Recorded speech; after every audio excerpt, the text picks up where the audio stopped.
السلام عليكم ورحمة الله وبركاته، يا رب تكونوا بخير. النهاردة إن شاء الله هنتكلم عن الأيودين أو عن اليود. أهم مصدر للأيودين هو الأسماك البحرية. طيب هو ليه الأيودين ده مهم؟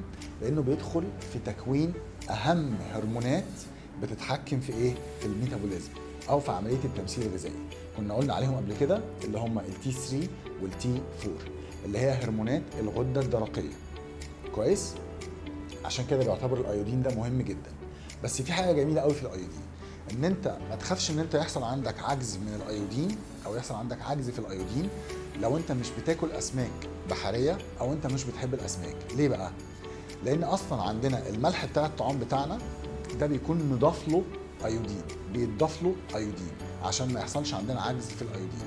هيكون عندك مشكله امتى؟ هيكون عندك مشكله لو انت بتستخدم نوع تاني من الملح غير ملح الطعام بتاعنا العادي اللي احنا عارفينه ومش بتاكل اسماك. ساعتها انت ممكن يحصل لك مشكله فين؟ في الايودين.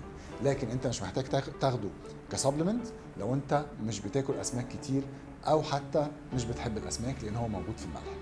اشوفكم على خير ان شاء الله، ويا رب تكونوا استفدتوا.